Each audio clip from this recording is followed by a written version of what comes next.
Alors, il y a 3 erreurs qu'on fait en yin yoga, les 3 plus grosses erreurs. La première, c'est de le voir comme une pratique.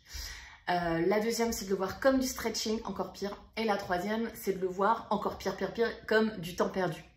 Donc la première chose, le yoga, le yin yoga, n'est pas une pratique, n'est pas une technique. En fait, c'est pas un sport non plus. C'est un moyen. En fait, c'est un moyen, un prétexte pour aller dans un état de conscience beaucoup plus profond, beaucoup plus subtil et de relaxation profonde. Donc déjà, selon moi, il faut vraiment arrêter de voir le yin yoga comme une pratique posturale, en fait, comme une série de postures, mais il faut vraiment le voir comme un moyen d'avoir un accès à sa propre intuition, sa propre voix intérieure, son propre corps. Et c'est vraiment un moyen de sortir de l'illusion pour aller vraiment plus dans la réalité. Donc on est dans une pratique dans laquelle on reste très longtemps dans des postures, et à un moment donné, quand tu es tout seul avec toi-même dans des postures pendant 5 minutes, ben, tu peux plus faire semblant, tu vois. Donc pour moi, ça a été un déclencheur incroyable. Je vais pas vous faire peur, mais quand j'ai fait ma première formation de yin yoga, bah, j'ai divorcé pas longtemps après. Okay, donc j'ai eu, je crois, 1 semaine après, un énorme déclic dans ma vie qui fait qu'aujourd'hui, bah, je suis avec un autre homme que celui que j'ai épousé. Donc je me suis mariée en juin 2019. Je me suis séparée officiellement, on va dire, novembre-décembre 2019, donc 3-4 mois plus tard. Et le gros déclic, il a eu lieu pendant ma lune de miel, donc en août 2019. La deuxième erreur, c'est de le voir comme du stretching. Donc ça, c'est encore pire parce que du coup, on va venir faire du yin yoga pour être plus souple. Donc ça, c'est no way.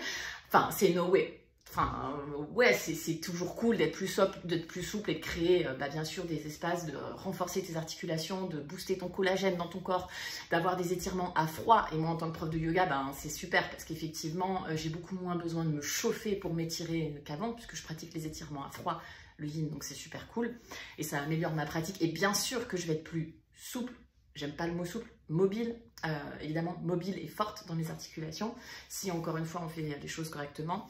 Mais oui, on va pas faire du yin yoga parce qu'on veut être plus souple, quoi. Enfin, si ça s'arrête juste là, c'est un peu dommage. En fait, on passe vraiment à côté de tout l'aspect philosophique. Donc, si on fait du yoga, c'est qu'on a une spiritualité, une philosophie, et donc sinon on fait un cours de stretching et il n'y a pas de souci, vous appelez ça stretching et tout va bien en fait. Mais du coup c'est plus du yin yoga, c'est du stretching. Et sinon la dernière et plus grosse erreur qu'on fait, c'est de le voir comme du temps perdu. Donc il y a plein de gens qui vont plus faire du yin yoga, notamment dans des gros studios, des grosses salles de sport, parce qu'ils ont l'impression de dépenser 39 € dans le vent. Je comprends, parce que c'est hyper cher, un cours de yoga dans une salle de sport. Donc tant mieux pour moi, parce que comme ça on va pouvoir pratiquer le yin yoga en ligne et à la maison, et comme c'est un truc très cocooning, très intime, c'est encore plus cool je trouve de le faire à la maison. C'est super cool de le faire dans une salle parce que on profite de l'énergie de l'autre, sinon on va pas chercher un cours collectif, si on va pas chercher une énergie et un rassemblement, un effet de groupe et un effet de donner-recevoir, voilà, sinon on reste à la maison. Mais ouais, c'est vraiment dommage de le voir comme du temps perdu, parce que finalement, plus tu vas méditer, plus tu vas prendre du temps dans l'ennui, dans le vide, plus tu vas gagner du temps en fait. Parce que tu vas revoir les choses de manière différente, tu vas mieux gérer tes priorités, tu vas prendre du recul sur ce qui se passe dans toi, dans ton corps, dans ta vie, et tu vas voir qu'en fait rien n'est grave en fait. Tu vois, si par exemple tu as raté ton métro à 2 minutes, c'est pas grave, et tu vois, on va vraiment lâcher prise, on va vraiment reconsidérer nos idées, nos pensées pour ce qu'elles sont. Nos pensées, c'est que des pensées finalement, et le yoga, c'est que du yoga. Et des fois je forme des profs de yoga en leur disant: mais vous savez, c'est que du yoga les filles, ne vous inquiétez pas, on n'est pas là, tu vois, en train de faire une opération à cœur ouvert. Donc ça permet vraiment de relativiser, de prendre du recul, parce qu'en fait finalement, qu'est-ce que c'est? C'est de la méditation, c'est de la méditation. Et si tu n'aimes pas méditer, fais 3 postures de yin yoga dans ton lit tous les jours, ça va te prendre entre 10 et 20 minutes. Bien sûr, c'est au bout de 20 minutes que ton système nerveux il va commencer à faire: ah ok les gars, là tu es en train de me dire que dois me détendre, cool, je vais me détendre. Moins de 2 minutes, c'est pas que ça sert à rien, mais disons que c'est à partir de 2 minutes que non seulement ton système nerveux il va comprendre que tu as bah voilà, c'est cool, tu es en train d'être dans un truc cool et sécuritaire, donc il va commencer à lâcher prise et donc c'est là que tu vas vraiment te détendre. Ça, c'est dans la posture, au bout de 2 minutes, et puis tes tissus, tes articulations, etc., tes muscles vont se dire « Ah, ok, c'est cool, je peux me lâcher », tu vois. Mais ouais, et surtout au bout de 20 minutes, bah voilà, que tu resets ton système nerveux. Voilà, donc si tu veux en savoir plus, il y a une cours de Yin Yoga jeudi soir, jeudi 20 juin, sur l'énergie de l'été. Donc justement, c'est quoi l'été en médecine chinoise? Qu'est-ce que ça... C'est quoi les conseils pour bien vivre l'été, en fait, pour bien vivre selon le rythme des saisons et pas cramer son énergie l'été? Et au contraire, profiter de l'été. Et puis après, bien sûr, il y a peut-être cette vision de la rentrée, cette vision d'après. Qu'est-ce qu'on va faire cet été? Et donc là, j'ai Salomé qui va intervenir pour une petite guidance, un tirage de cartes. Et vous allez pouvoir lui poser une question individuelle aussi.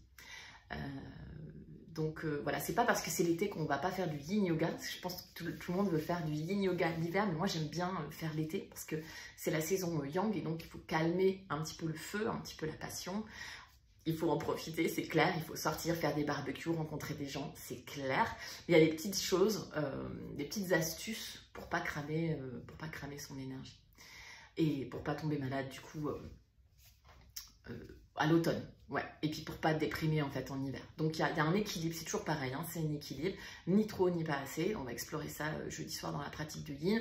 Ça va être une pratique plutôt autour des bras, mais moi j'aime pas faire que des bras, donc je vais toujours alterner pour que ce soit un full body. Parce que ça aussi c'est une erreur qu'on fait en Yin Yoga, c'est qu'on séquence uniquement autour d'un méridien et après ben, du coup on se retrouve pendant 1 heure à faire que des bras, tu vois, et c'est sûr qu'on va avoir plus de détente et plus de lâcher prise quand on va être en flexion, quand on va être plutôt dans des postures de repli, des postures pour les jambes, etc. C'est vrai que là, il y a l'effet lourdeur dans le bassin, relâchement, etc. C'est cool. Donc, on ne peut pas faire que des bras. Moi, je trouve que c'est hyper intéressant, bien sûr, parce qu'on va travailler l'ouverture.